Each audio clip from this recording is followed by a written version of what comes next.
Hello, everybody, and welcome to the Two Raccoons podcast. I am some guy with a microphone, your co-host for today's episode, joined by my wonderful host.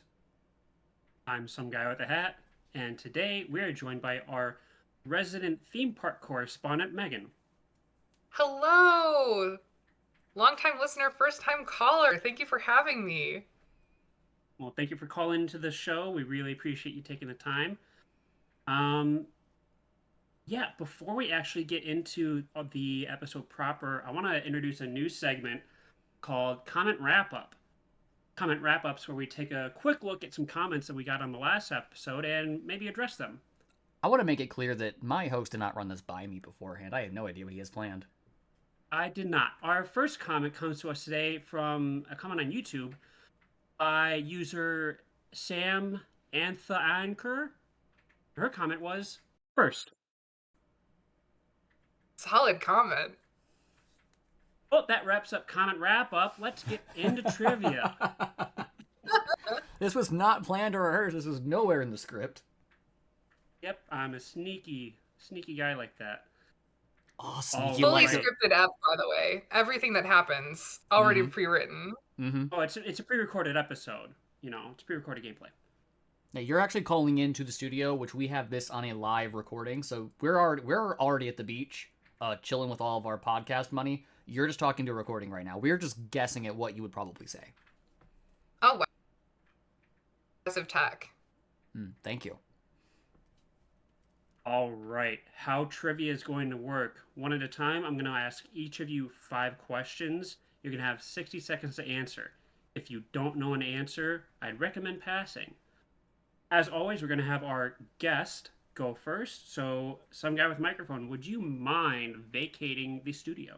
All right, I am going to take off my headset now. I cannot hear anything. I'm going to leave the office now. I'm going to close the door. See, I'm going to grab my phone so I can know when you want me back. Now I'm actually leaving. I'm going to close the door. Just some guy. No Yep. microphone. Actually, it's just a microphone. Some guy's gone. Oh, dang. All right. Megan, are you ready? I'm ready. All right. Your time will begin after I ask the first question. Okay. Here we go. What is Luke Skywalker's X-Wing call sign? Red 5? What was the original title for Return of the Jedi? Pass. In years, what is the longest gap between Star Wars movie releases? Oh, shoot.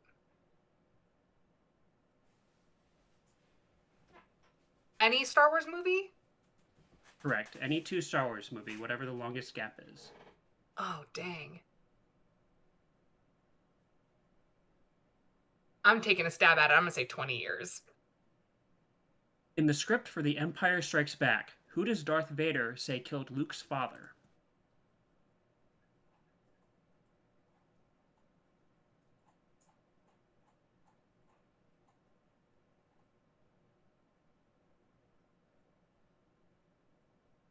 Obi-Wan? What is the diameter of the thermal exhaust port on the first Death Star? Oh my god. I knew there was going to be a question like this and I didn't study.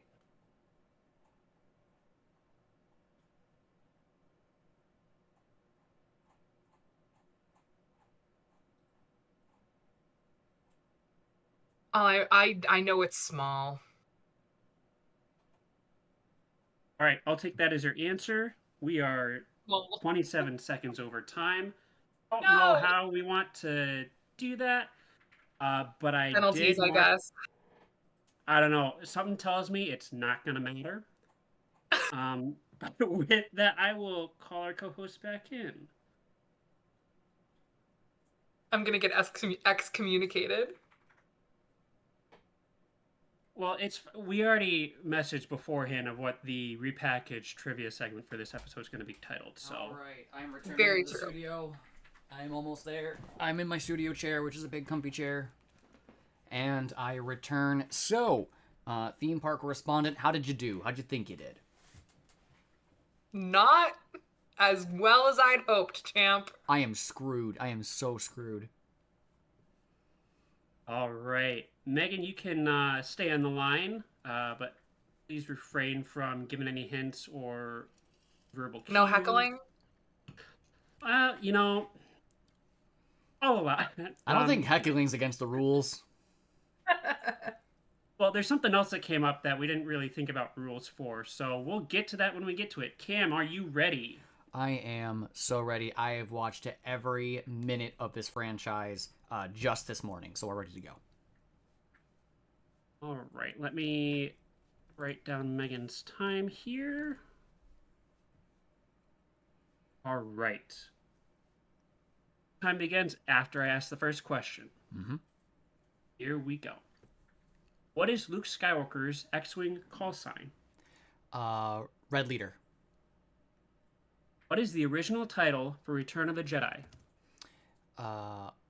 Attack of the Jedi. In years, what is the longest gap between Star Wars movie releases?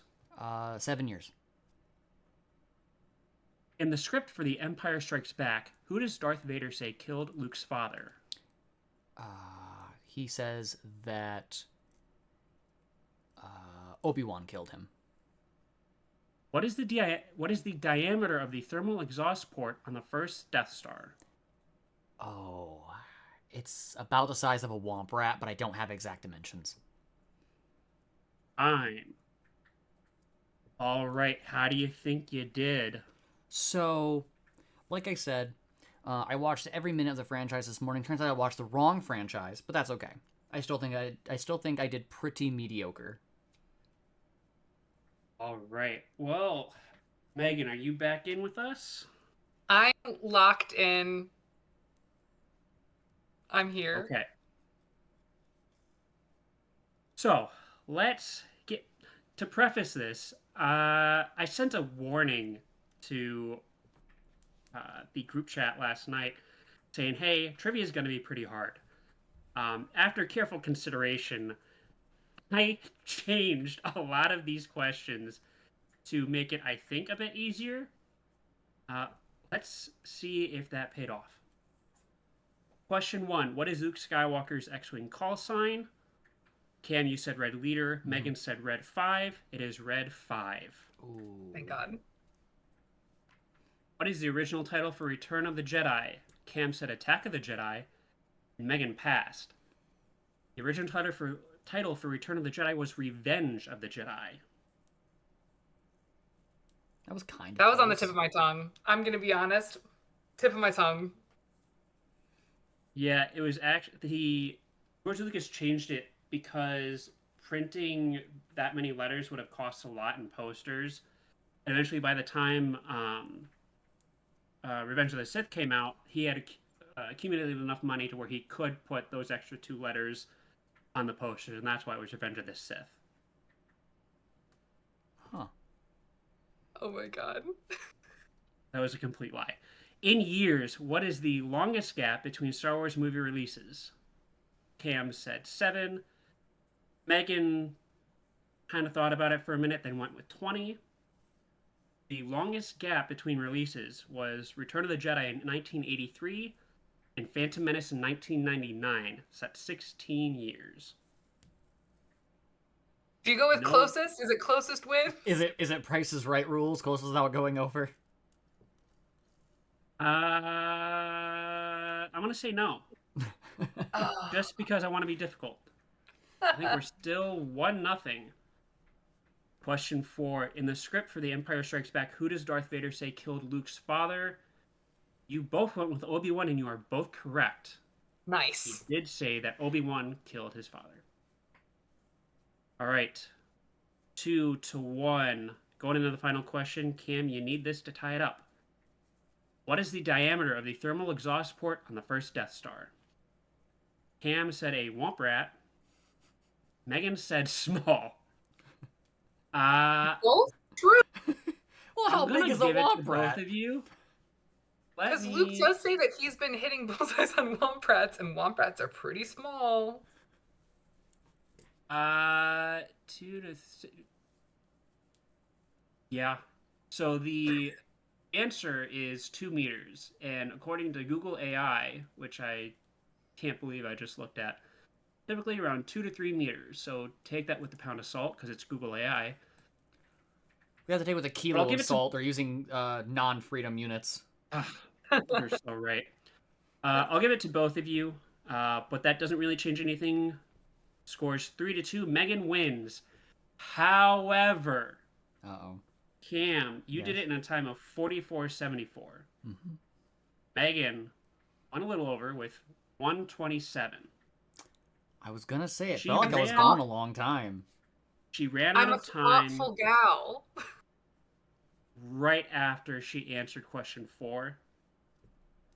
So not taking into account the final question, which either both of you or none of you got right, I don't think it changes the scores. Would you agree, or am I being way too generous here? It's a very we're shaking hands over the table. It's a very generous tie. I'll go ahead and say that I'll take this as a very generous tie as well. Simply because I do think small is a good answer because a Womp Rat would be considered size small. In D&D rules, of course. Yes, I think a Womp Rat would actually be considered a small, if not even a tiny creature. So, I think that works. All right. Well, Cam, that means your record is 0-1 and 1. Since I didn't expect us to be doing ties. Bringing something new to the pod, Episode 3, gotta shake it up. Yeah, I mean, with our comments that we've gotten, as indicated at the beginning of this episode, they're really looking for something new. All right, well, thank you both. Thank you both for indulging me in this Star Wars edition of Trivia. And with that, we get into the episode as a whole, which is our first Star Wars special extravaganza. There's a lot to talk about, but today we are going to be focusing primarily on the original trilogy. Now, Gotta love it. which version of the original trilogy are you guys familiar with? For me, I got I think it was a 2004 special edition DVD box set. So I had all the... Sorry, go for it. I watched them all on VHS. Lucky. I think my father still has them. I've seen the digitally enhanced versions more than I've seen anything else. Just because of streaming or DVDs or other things. That's the version that I'm the most familiar with. And have you seen the newer editions they've put in? I really don't think I have, honestly. I haven't watched the original trilogy in a long time, and whenever I did want to watch it, I had a VCR, mind you. I had a VCR in my room hooked up to my television until I was, like, almost 20. Solid. It just never quit working, because Panasonic makes things that never break. And so whenever I wanted to watch Star Wars, I just popped in the little thing, I hit the little rewind button to rewind, because I was never kind in rewind when I was done watching, because that's takes too long. So I would just go, and then I would watch it all again, so, yeah.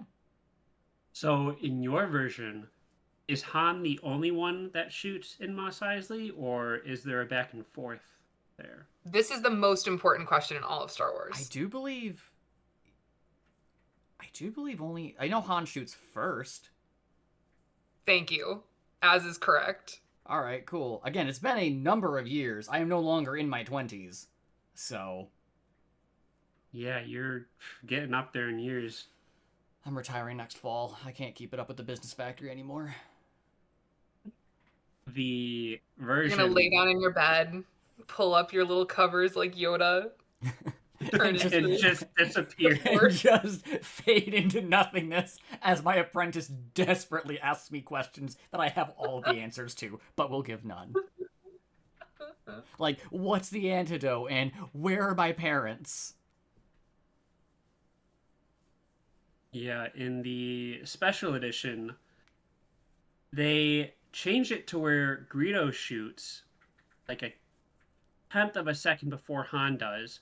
But then they cut Han's torso in half and move it over a couple meters to the right to make it look like he dodges a shot that definitely would have killed him, so it looks like he shot in self-defense.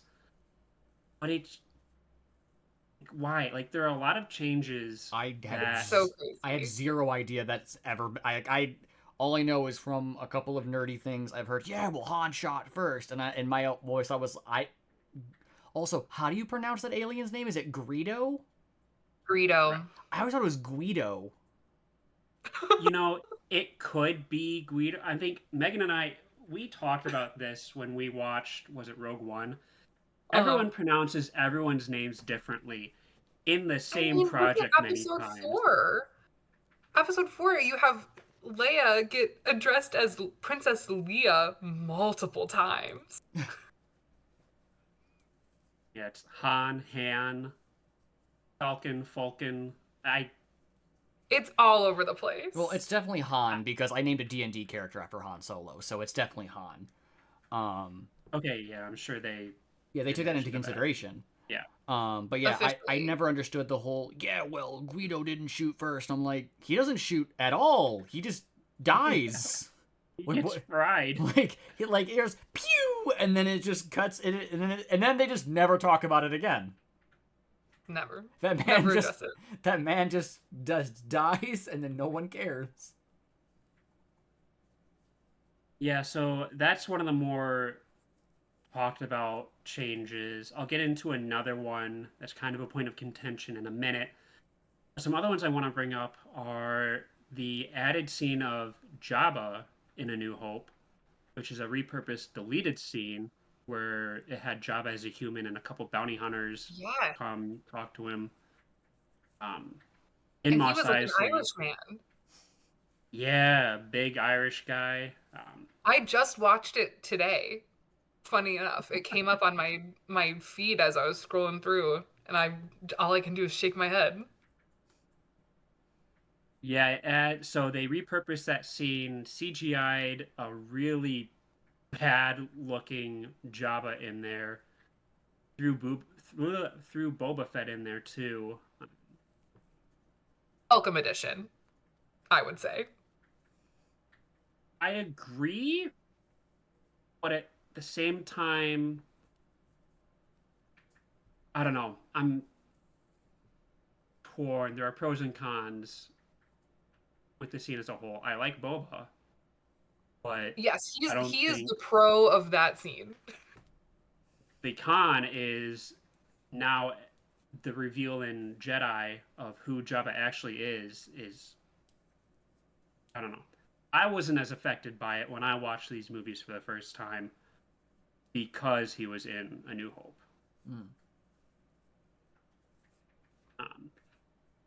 But one of the more talked about changes besides Han is Hayden Christensen being retroactively added to Return of the Jedi. After Vader dies, he becomes a Force ghost, and instead of the 50 to 60-year-old man that was there originally, they changed it to a 20-something-year-old Hayden Christensen. Wait, during that celebration with the Ewoks? On Endor, yeah. Yeah, no, I don't remember that at all. I remember Yoda, I remember an old Obi-Wan, and then I don't remember, no. Yeah, it was, they had the original, like, actor, when they do the face reveal for Vader, they had him standing at the end, and then when they did the prequels, they went and added in Hayden Christensen, which I feel complicated about it, because I have a special place in my heart for the prequels. I don't terribly mind Hayden Christensen being there in episode 6, but then you have, like, the whole conundrum of why doesn't Obi-Wan choose to appear as himself when he was young and strong and hot, and only Anakin decides to do that, and also Yoda is appearing as Agent. I Is mean, that by that kind of choice? fits Like, with. what is the whole deal there? Is it when did he really die? Like, Yeah, I mean, I guess that kind of fits with Anakin's personality, where he's like, "Oh, this is me in my prime." Mm-hmm. Um, Well, Lego Star Wars had a young Anakin as a ghost. at the end of Return of the Jedi. Yeah, the Lego That Star part? Wars game, when you completed that whole segment, there was Yoda, Obi-Wan, and then a young Luke, not a young, but a pre-transition uh, Anakin. Yeah, pre yeah, that's Mustafar. probably because of they took the movie scene, Right, because I which think makes Lego sense. Star Wars 2 came out in like 2005, 2006. Some right around there, So by that PS2 point, era. Hmm. yeah, so by that point, the special editions had already been out. So yeah, that's Yeah, probably that what they. tracks. I was gonna say, I just assumed they, as a younger child, I was like, oh, they just didn't watch the movies. They just got told what to do. Little did I know, there's a whole series of editions that I've just missed out on because I've never watched anything that wasn't on the VHS. Is this really your first time hearing about all of these? Yes. Aside from the Guido debate, Wow. which again made no sense to me, it was like, there's only one shot. What are you talking about? I thought there was like a director's cut they were arguing about or something. I just never looked into it. Turns Oh my out I'm just God. a VHS baby, and they didn't back then. They didn't have the ability to do anything like that. They were just like, nope. You've missed out on so many little CGI creatures that get shoehorned into scenes that they don't need to be in. I know about porgs, but that's later on. That's much later. Yeah, or a giant brontosaurus-looking alien that takes up Oh a my God. panning shot, literally the entire screen of just its leg as it cuts to Mos Eisley. Like, So I don't recall that either. these are the versions that are streaming on Disney Plus. I'll have to go watch them They're now the because versions I'm that are very on DVD. curious. I have to see what differences there are. There, you will the notice a lot of differences. I don't know, besides for like backgrounds in Empire, I don't know of many changes to Empire. It's because Empire's a perfect film, so they didn't need to do much at all to it. The only other noticeable one of Jedi, besides like changing some aspect ratio, or not aspect ratios, but establishing shots, especially of Jabba's palace and all that, besides Hayden Christensen, the celebration scene after the Death Star blows up, Yes. it shows shots of Naboo, Cloud City. Mhm. Cloud City might have already been in there, but Coruscant as well, which looks really out of place with the updated CGI of the 2000s, and then cutting back to the realness of shooting on location for Endor. That is something that I really love about the original trilogy, though, is the amount that they were able to shoot on location, or at least have practical sets. Wasn't a So I lot of feel like it it really adds in so much. it does. Wasn't a lot of it in New Zealand? Or am I thinking of a totally different series and franchise? I know that the You Lord of the Rings primarily shot in New I Zealand. know it was them. I thought Star Wars was in New Zealand. Wasn't the desert scene shot? Does New Zealand have a desert? The deserts are in Tunisia. Oh, that's not in New Zealand. No. know, but yeah, the original trilogy just seems so real because they used real props, real locations, um, and getting into the props and the look of it. I mentioned last time the how the Jurassic Park movies were magical because of all of the effects that they were used, and I kept thinking about it, and that really does a disservice to the talent and the expertise that went in to making all these effects. Uh, Mhm. these were done by real people with a lot, oftentimes trying things out as they were going, and it just happened to work. Like, it's absolutely a masterpiece in technological advancement, especially the original trilogy. It's so true. Again, you and I watched a few episodes of the Light and Magic documentary series Yes. from Disney Plus. I went back and watched another episode last night, and I'm continually blown away every time I see behind the scenes of how these things were made, as it is so ingenious, and it has Star Wars is often credited to be one of the most technologically advanced films, or at least the series that push special effects. Um, It's incredible to me. I really think that the amount of practical effects used are what make it even more, I mean, to use the word that you used, to make it seem more magical, because it feels like you can hold all of those things in your hand. I just mean, like because you when you could. see repurposed tools, or like, I mean, God, when Wilro Hood runs through with his little ice cream machine, like, it's real. It's real. You could touch it in your hands. You could make it yourself. You can take a pair of Levi jeans and bleach them and wear clothes that someone would wear on Tatooine, you know? Like, it's real, and it's something that you can have. It's incredible. It is, and then you see things from behind the scenes of some of the Marvel shows now. I think there's a particularly egregious image of Samuel L. Jackson sitting against a green screen, holding a green screen prop, and the actual shot in the show is just him sitting in an apartment building with a gun. I don't want to call that lazy, but the it feels like the art of filmmaking is lost at this point when I see stuff like that, and it just hurts my soul. Not to dip too much into Marvel in our Star Wars ep, but I think that's what I liked so much about when they did WandaVision, and they used so many practical effects in that show, and people actually knew what they were interacting with and who their scene partners were. Um, Right. but just seeing the things that went into it, it felt very Lucasfilm in that way. And I like to see when movies and shows get back into that tradition. It makes it so much better, exponentially better. Yeah, like you said, it just seems more tangible. Like you feel like if you were there, you could actually reach out and touch what the actors are interacting with. It's so It's just true.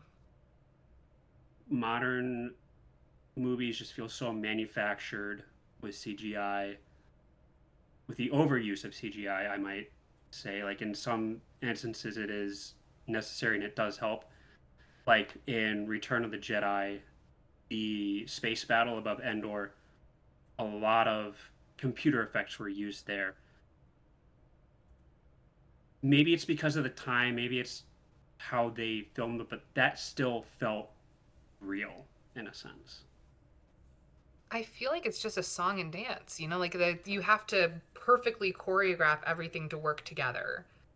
Where you have the CG enhancing your practical sets and moving seamlessly between the two, that's when you really like that intersection. That's where you really find something special. And I think that Lucasfilm does a good job of bringing that bringing that energy, I guess. For sure. I have to apologize. I was half listening to what you said. My dog was losing his absolute shit in the background. Well, we all Well, know no, that So, dogs have very strong opinions on film directing. As it's you're the true. as you're the only filmmaker here, your dog is the only dog film director here. What are your dog's takes on the mixture of CG versus practical? well, being the very analytical being that he is, Mm-hmm. um, Mhm. God, we've had this conversation before. I'm trying to recall it. He looked at me after we finished watching Empire and he said, wow, I really liked this thing, but I really can't tell the difference between Luke and Vader because they keep swinging the same swords around. Like, who's on the good side, who's on the bad side? I wish there's a color distinction there to be able to tell who I'm supposed to root for.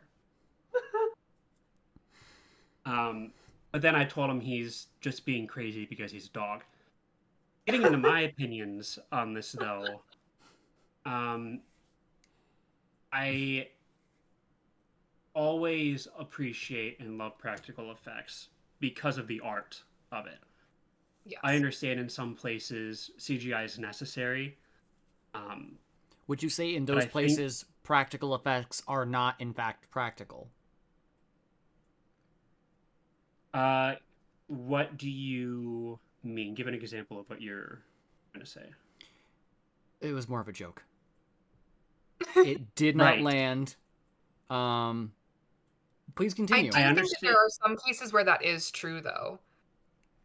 Where especially if it makes it safer for an actor or it makes it safer for people on set, having a completely CG explosion or something would be better than a practical effect. But if we want to really dig into it. Like, oh yeah, safety, OSHA, I get it. It's unfortunate that we have to pay attention to these things now. Union rules, etc., etc. Gosh, what's a couple of payouts, right? Listen, if that man never fell off that one ladder, we'd never have the Wilhelm scream. Something that Star Wars loves to use. Oh, Correct. Speaking of the Wilhelm scream, does the remastered edition still have that one stormtrooper bonking his head on the door in the one scene? Okay, thank God they didn't take that out. So they saw it in the edit and they added a sound effect to like bring attention to it. So it was an accident on set, but it was a very intentional decision in editing to keep it in to the add film. that joke in. Yeah. I love that. I never actually thought about it. I never thought about actually having sound because here's the thing: I get lost in movie magic, and I'm very smooth brained. I'm very aerodynamic. That's why my thoughts are so fast. Is I never really imagined that. This whole thing is silent, and they add sound to this. My brain just went, of course it has a sound. It happened, therefore it must make a sound. Yeah. So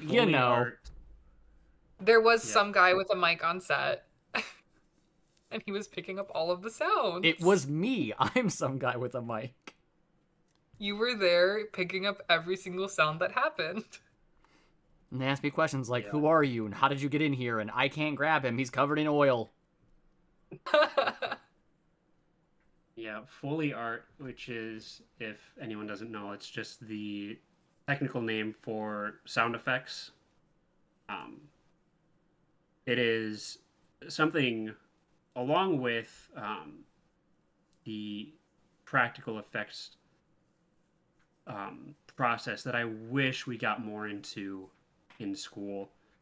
It is just such a fascinating process how you can see a scene of people walking on the beach and think to, all right, I have some snow, I'm going to put boots in the snow to get the sound of sand.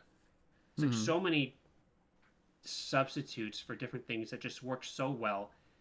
It's fascinating. And like the practical effects guys on this film, they're masters at what they've done.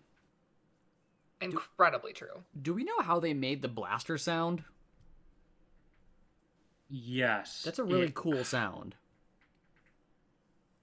There was a bonus feature in the box set. Mister, I watched the DVDs over here. Some of us didn't have that luxury. Listen, I'll tell y'all a story. I watched them over and over because I had seen I think Phantom Menace was the first Star Wars movie I saw. because this is a Really? roundabout story. I will get there when I get there. uh, my grandparents one day were like, "Hey, you're gonna come over for a movie night. We're gonna show you Star Wars." So they went to the Blockbuster and like, "Hey, I need the first Star Wars," and the guy gave them Star Wars Episode 1. They didn't think anything of it. We were watching it and we're like, "I don't remember it being like this." And the Maul fight, the Duel of the Fates fight, stuck with me. It was amazing. And eventually I got the box set, watched the true first Star Wars and all of that. But the bonus features on the bonus disc had the prequel music behind them. So I'd watch them over and over to listen to them. And the feature about Anakin and Obi-Wan's final fight had Duel of the Fates as its backing track. So I'd watch that over and over and over just to listen to it. But yes, that's why I watched the special features. I can't remember what the effect was that they used for the blasters, but I know the lightsabers was I think it was when you're watching it, it looks like a boom mic without the wombat on the end. And you just swirled it around the air, and as the air went into it, it picked up that vroom, vroom sound. The blasters, I believe, they were striking cables with like different tools. Oh, I could see that because like the tension And they sound. like warped the sound a little bit, yeah. Didn't Ian McGregor like make his own sound effects during the lightsaber fights, and they had to reshoot a bunch of them because he kept going neom. Yeah. And Liam Neeson. That's Liam Neeson. That's what I'm thinking of. No, you're right I though. love Both that. of them did. Oh, they both of them did it? Okay, cool. I thought I heard it was him that did it, but I could have been wrong. I almost That's said so I almost said good. Conor McGregor, who's not in Star Wars. No. No, you're thinking of Ewan. He's a professional fighter. So a lot of the charm about the original trilogy are its characters, whether it be the main 3 or 4, if you count Chewbacca as a main character. A lot of times media itself doesn't for some reason, to the small one-offs like Boba or Bosk or any of the bounty hunters. What are some of your favorite characters? Oh, I will let let the me go guest through the first. Rolodex of my mind. You're using okay, hold on. You can't say I'm old for using a VCR if you're using a Rolodex internally. How else am I supposed to keep all of the Star Wars characters straight? There's so many of them. I have them digitized in my head. Wow. I don't think anyone called you old for using a VCR. I'm pretty sure that was your own words. I heard it in the words you didn't say. The silence spoke louder than anything else could.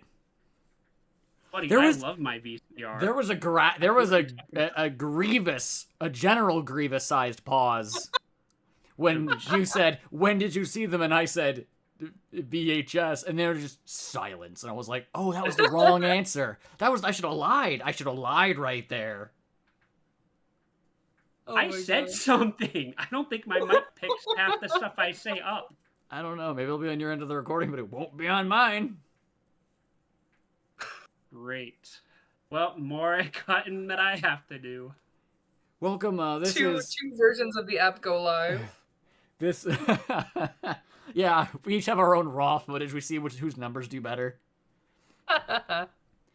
For those of you who don't know, from some of our behind the scenes, some guy with a hat here is our chief editor, and technically the show boss for most of the episodes. I'd say you're the show boss. I'm just what we call the talent. I also keep track of all the social medias, and I watch our numbers, and I say words like analytics that sound really fancy, but they're really basic. But Ooh. everyone's just like, "Oh yeah, he knows what he's doing." I don't know what I'm doing. But I also used to post, cringy YouTube videos back in the day, so I have all that covered. I don't think I've ever girl bossed on this show, so I'm not sure what you're talking about, but That's what I'm here to do. Yes, Queen, slay. Slay. younglings? Yes.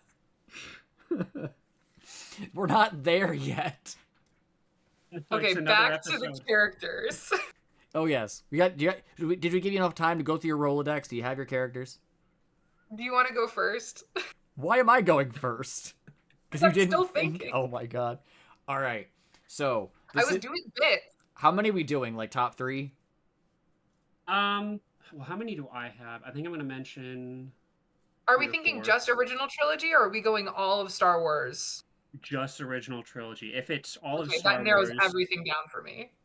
if it's all of Star Wars, like 90% of mine would be in Clone Wars era. I imagine We'll have to do those later when we've completed all of our Star Wars individual episodes. Yeah. Then we'll do one big one. You can invite all your Star Wars guests. Welcome to Star Wars Episode 92. Finally, we're at the end. Exactly. Until the next Disney Plus show comes out, then we have to do another special. Oh my god. All right, Cam, take it away. All right. So original trilogy, favorite characters. First off, the clone, the trooper who bumps his head, number 1 favorite. Yes.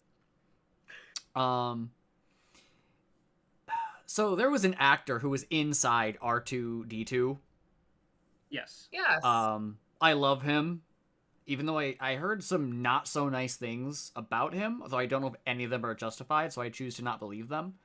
So he is my second favorite. My third favorite is whoever was the original Jawa that went wah and then ran away. I don't know if those were actors, right? Those were like actual people in the Jawa suits. Yes. Okay. Yes. Yeah, they didn't do AI yet. I was gonna say I didn't know if they were like, oh no, these are somehow like CGI little creatures, because they weren't very complicated creatures. So I could see even CGI from that era. I could see making little robed figures with yellow eyes. They're all real people. I want to meet one. I'd be like, I love your work, and I'd be like, you don't even know who I am, and I'd be like, that's okay. You better hurry because they are dropping like flies. Oh no. Oh my god. Hold on, BRB. I'm gonna go make a Save the Jawas campaign. Talking about the actors in general, not specifically the Jawas. I don't have. They're tabs hunting on the them. Jawas for sport. Well, what else are you gonna That's do what on they the do on Tatooine map Tatooine. in Battlefront 2? We ran out of Womp Rats. We moved on to Jawas.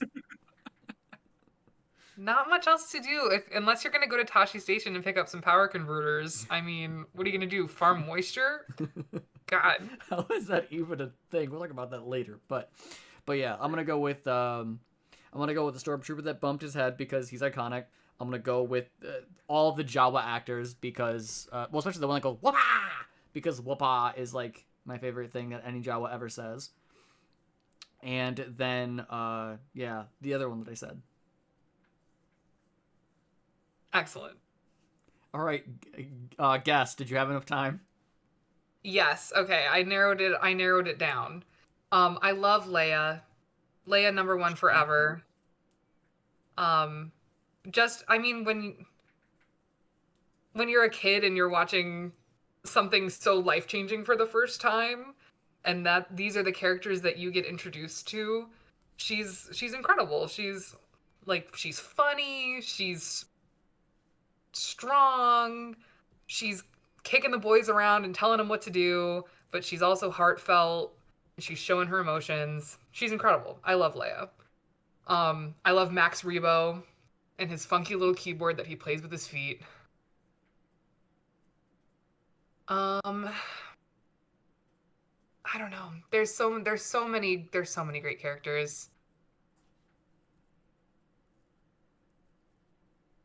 I guess I'll go with Luke. I also just love Luke. I think you can't not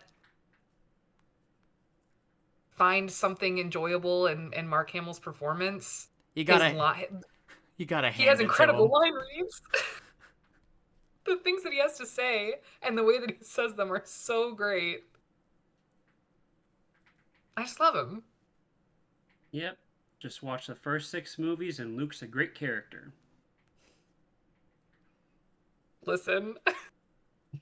Listen. We're only talking original trilogy. Right. I think we can be pretty positive in this episode and probably most of the prequel episode, but once we get to the sequels, all bets are off. there's gonna be a content warning. He's like, hey, Oh uh, no. We're gonna bring in It's some so live hard. younglings. Welcome to the studio. If we're looking at Luke's character as a whole, then maybe I would bump him down a slot and I would throw I don't know, a Salacious B. Crumb perhaps into the mix. okay. He does nothing but Um laugh. and it's great and it's hilarious. I could say Snice Noodles, but then we'd have another member of the Max Rebo band in the mix, and that's too many. You know what? Why not throw all of them up there? Why not have the cockroach guy? And please don't crucify me for not knowing his name. I looked it up earlier and I can't remember his name. I just love the way he screams in the song that they put in the new special edition. Um.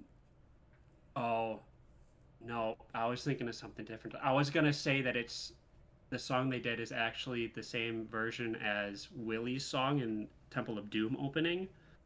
But they did that for an episode of the Clone Wars. It wasn't for Return of Mm, the Jedi Special Edition.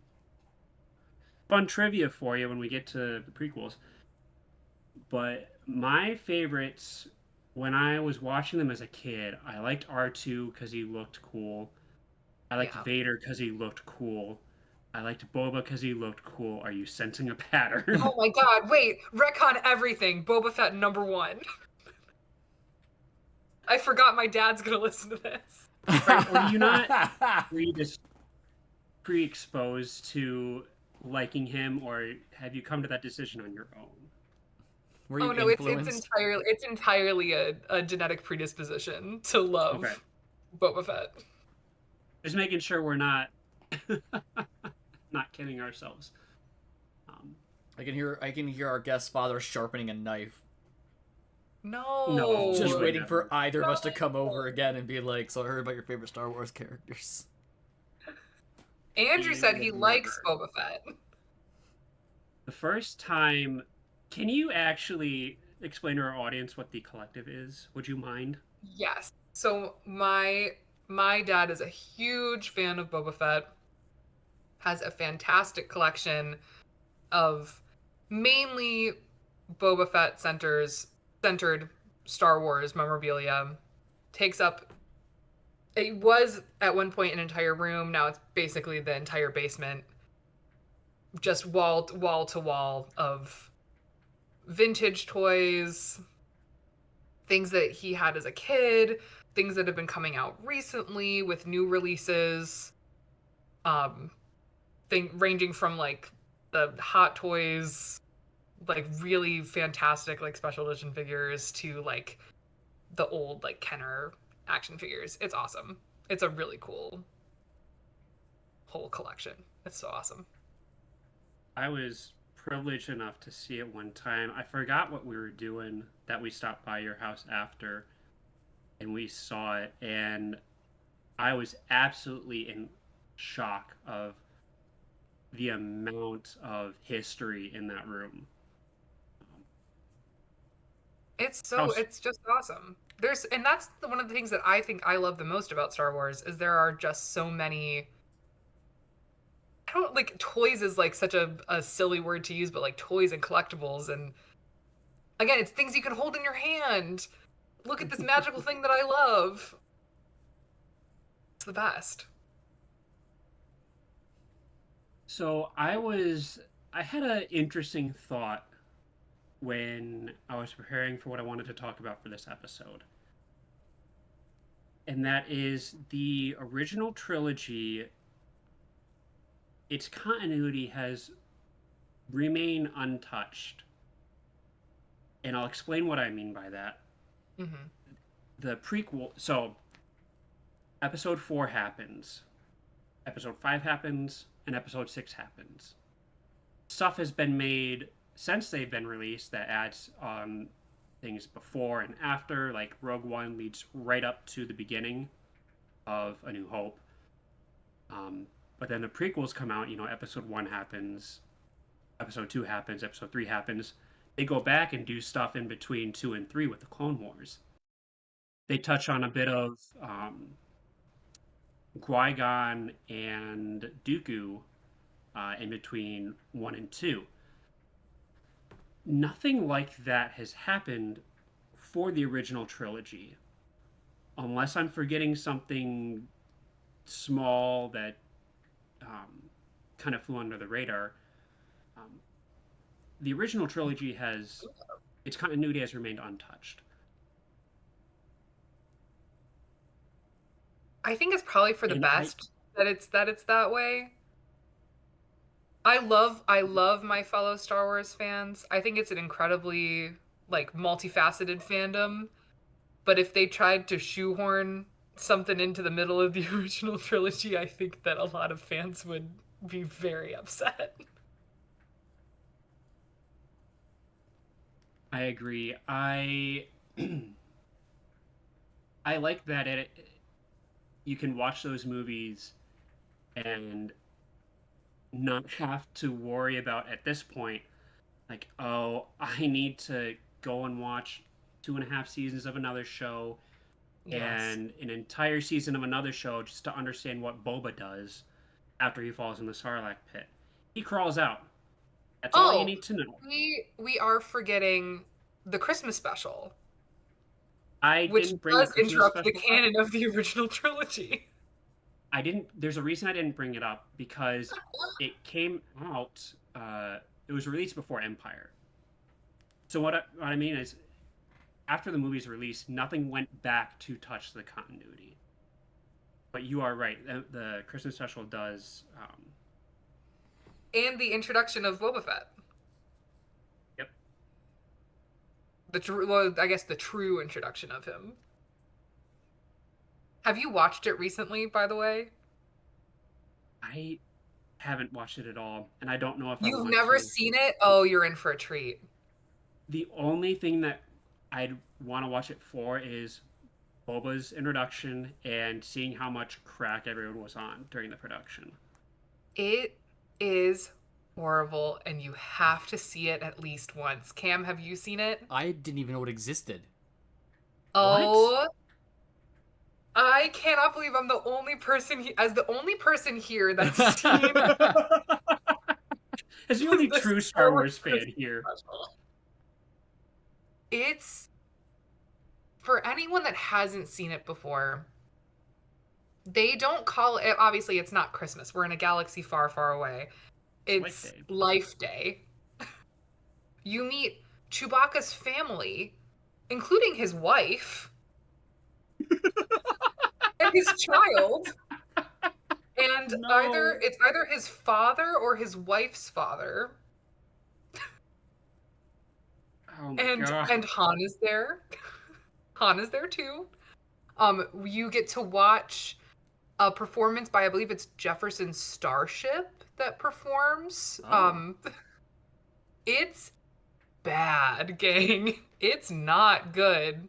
The only cool part is the cartoon that they do in the middle about Boba Fett, and the rest of it is just the worst. But you have to see it at least one time. It's integral to Star Wars. What I find the most funny about it is it was only supposed to air once and that's it. Some guy with the VCR recorded it, and now it's one of the most infamous things that George Lucas wants wiped from existence, yet it keeps popping up. Is it actually on Disney Plus now? I I don't believe it is, but I'm inclined to check. It's referenced a lot, especially around the holidays. Like everything is Life Day, and Disney has made merch like harkening back to it before.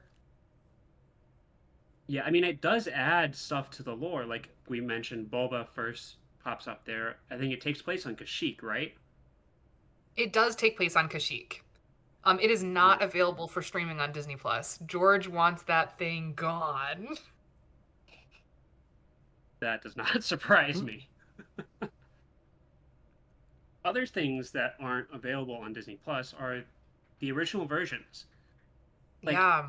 I don't mind that he keeps making changes to his own work. Mm-hmm. Um, I mean, there are like 4 or 5 different versions of Blade Runner and Alien, but you can still find those original works. Once he goes back and changes something, the original versions are mysteries. I Yeah. wouldn't even know how to find them, which is what I don't like about that whole process. I think if you want to edit your stuff, that's fine, but people still have fond memories of the original, so let us have these same experiences. There was just a screening of the original cut of episode 4, and Kathleen Kennedy had to go to it to make sure that people understood that it was like sanctioned by Lucasfilm.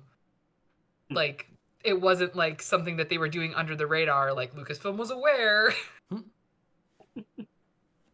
So much stuff just almost lost to time. It's so Like, true. It's so hard to find anything. Like, even like the deleted scenes and things are hard to find, or they were for the longest time, and now they're just resurfacing. yeah, I don't even Mhm. know how I saw that pre special edition Jabba scene from A New Hope. I don't think it's on YouTube, but I saw it somehow and I remember it, thankfully. So, Yeah, So hopefully in the near future we can plug your cerebral cortex into a computer and we can just download it off there. exactly. You can what is it? Splice Scomp, in, Scompin. scomp in. Huh? Speaking of scomping, one character I absolutely detest from the original trilogy is C3PO. No, And I love 3PO. that's great for you. However, my hatred. So, in Lego Star Wars 2, the original trilogy, he was the slowest Oh character god, ever. yes. And anytime you needed to change to him to open a protocol droid door, it would take him 15 fucking years to walk down a goddamn hallway, right? Mhm. That's So, so much contempt for 3PO. yes. Yes, anytime he pops up ever, I'm like, I cannot stand you. I cannot stand you. You are too slow. Anthony Daniels, I don't care. You're too slow. Did you know? Here's a piece of trivia for you. Did you know that 3PO was initially supposed to be kind of like a sleazy Brooklyn car salesman type? And then they changed him over to be kind of like The a little bit pompous of like a British British man. dandy. Yeah. Yeah. So they repurposed Absolutely him for buck wild to think about. Watto, obviously. Um, Yes. they repurposed the original designs of Chewbacca for Zeb for Rebels. Yes.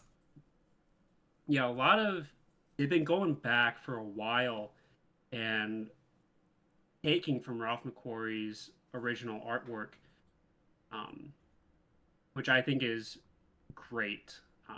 So cool. It keeps everything uniform in a way, um, because it's still drawing from the same source references. I also love the way that they harken back to the things that were from like rejected canon, the Yes, pre Disney stuff. But yes, I let's get into also that. love when they pull from things that are even more rejected than that. Have you read Splinter of the Mind's Eye? No. Mm-mm. Oh my god.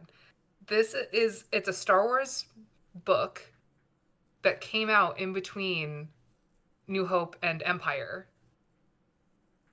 And when Empire came out, it like completely trashed it.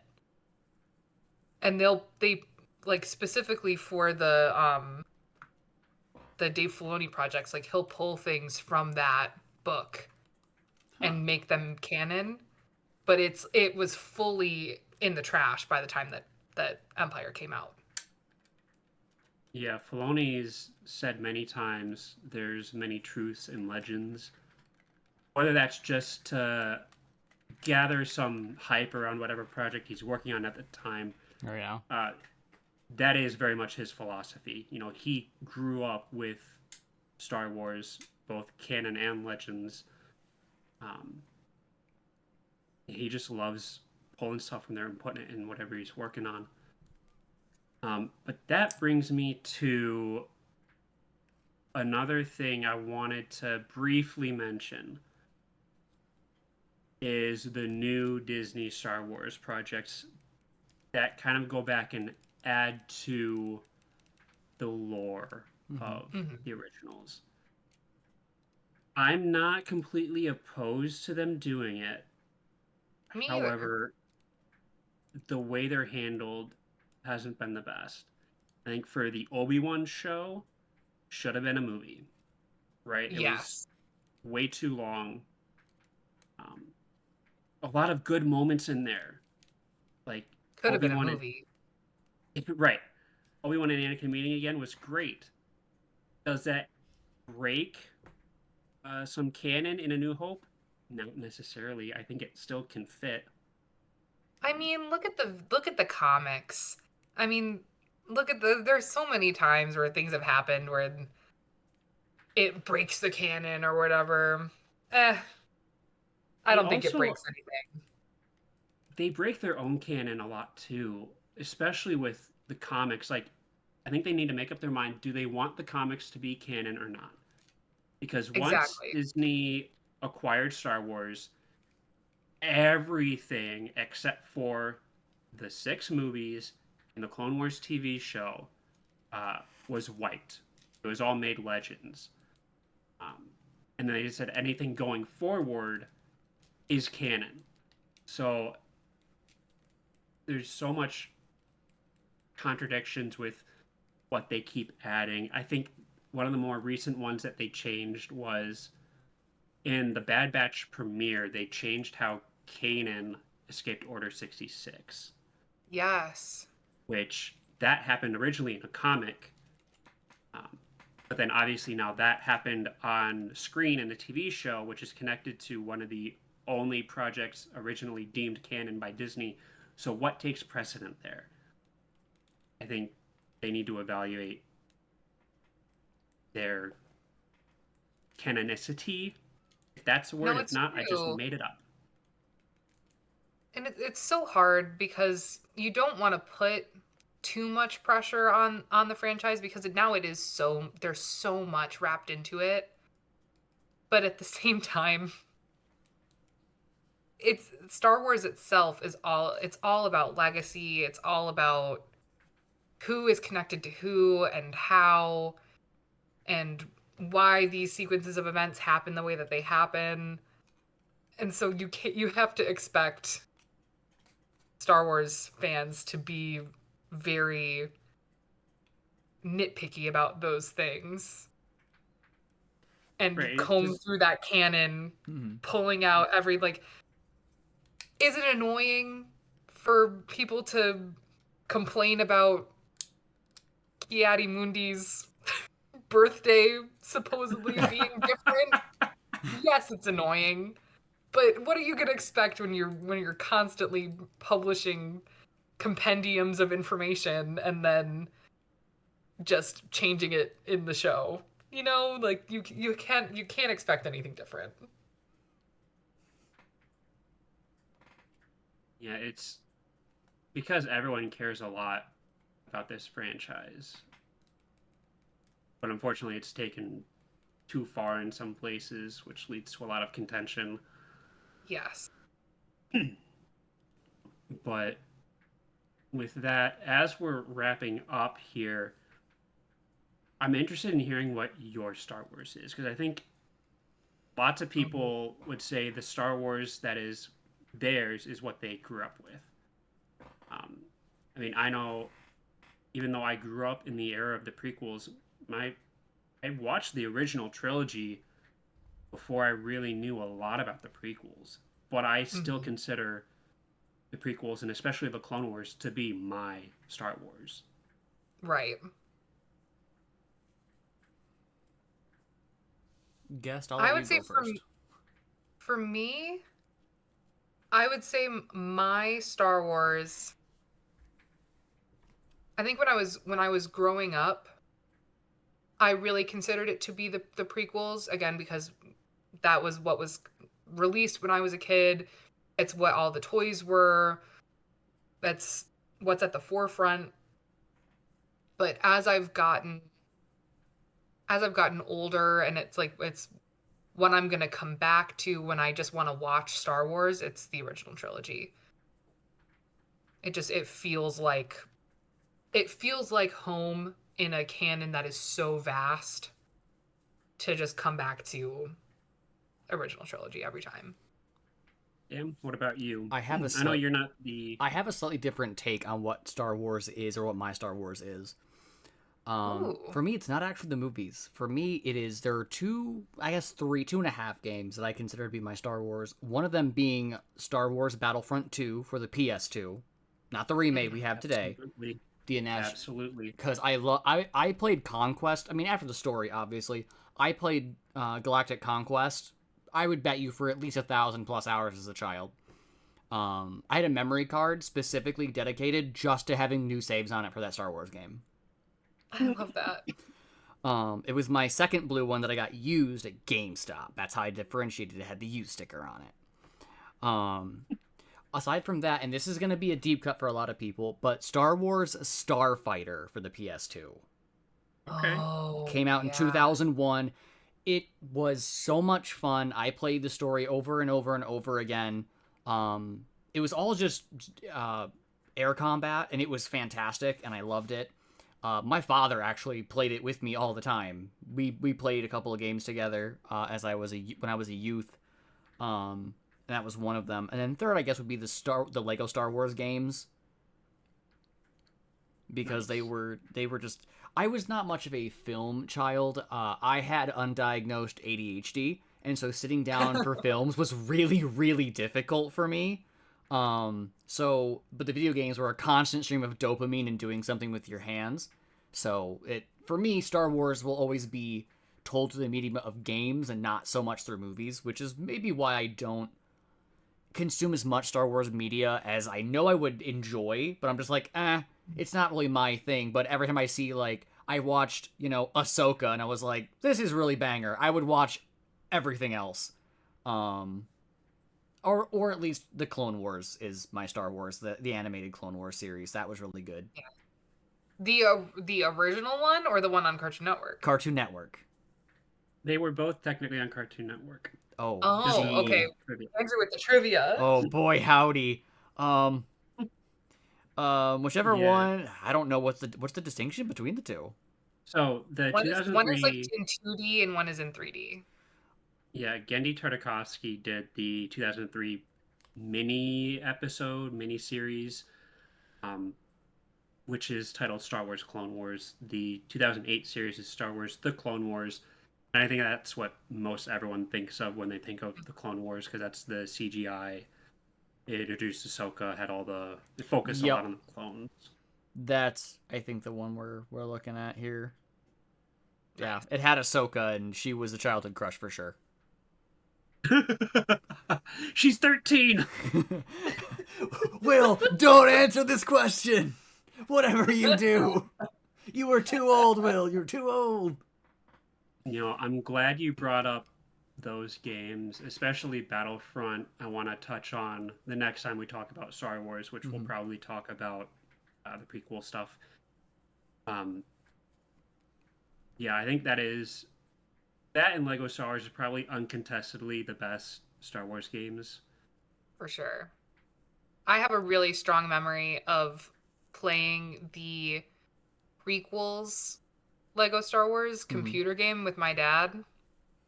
Just, I loved it so much. And that was really special. So the guest and I both have touching moments with our fathers playing Star Wars. Host, what's your touching moment with your father playing Star Wars? Pivoting. So what is your Star Wars, host? Yeah, so my experience with Lego Star Wars is kind of funny, because I had Lego Star Wars 2 for the PS2. I played it, and my memory card got corrupted. And every time I went to play it, I couldn't save the game.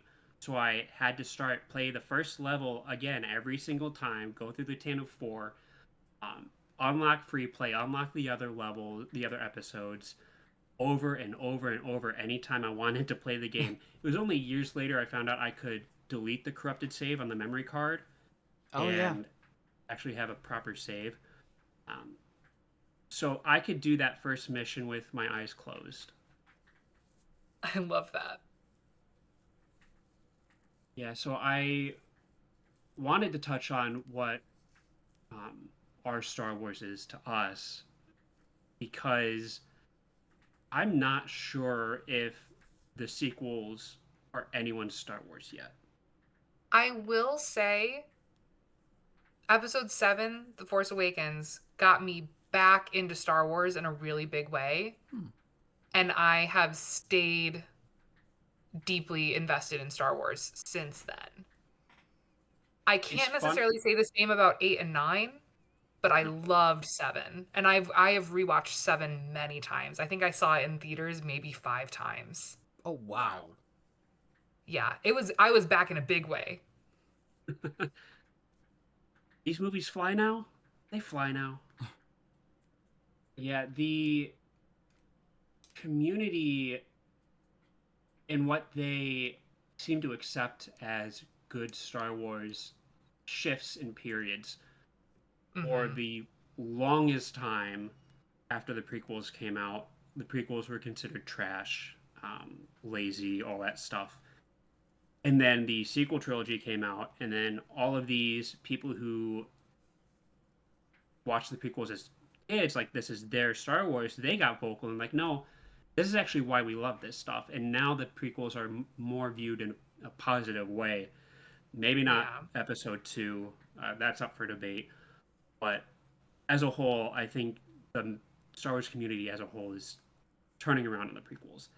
And I'm wondering in 5 to 7 years if people are going to start getting vocal about the sequels as well. I could see that. In a way, I hope so. Just so that this fantastic like cast and crew of those movies can get the pat on the back that they deserve. Yes. Whether or not the story is the best or the directing choices that were made were the best or whatever we want to get into with it later. The cast and crew were deeply invested, and so many of them came in with a deep love of Star Wars that I think is really like you can feel it through the screen how much, like especially like somebody like John Boyega who plays Finn in the sequels. He came in with such a huge love of Star Wars. He brought his Han Solo action figure to set for Harrison Ford to sign. Like, I want them to get their flowers eventually, so I'm holding out hope for some kind of a positive spin eventually. Which everything you said, plug in a different actor's name for John Boyega, you could say that about the prequels as well, which is why I think eventually the sequels are going to get its time to shine. Unfortunately, it's not going to be from me. And that's where I think we'll cap it off. Is there anything else we wanted to discuss? Was there any projects? I'm just thrilled that you guys brought me on to talk about Star Wars. It's something that I love so deeply and that my family loves so deeply, and so it's a thrill to be here and just talk about it with you guys. Thank you so much. We are so Yep, very glad to have you. Yep, you were the first person we thought of when we even considered doing a Star Wars episode. It's like, well, we got to have Megan on. It's a no-brainer. We'll have to talk. You have to bring me on so we can talk about Batu East versus Batu West, Hollywood Studios versus Disneyland. Dig into that theme park correspondent. Oh, do not worry. We're going to milk you for all the content we can. Yeah, green milk or blue milk? That's the question. Well, that's all the time I have for the day. Yeah, if you want to talk theme park specifically, I have an idea for a non-Star Wars episode. I guess I'll mention it here. You love the Pirates of the Caribbean movies you mentioned, correct? I do love Pirates of the Caribbean. I have not seen the 5th movie.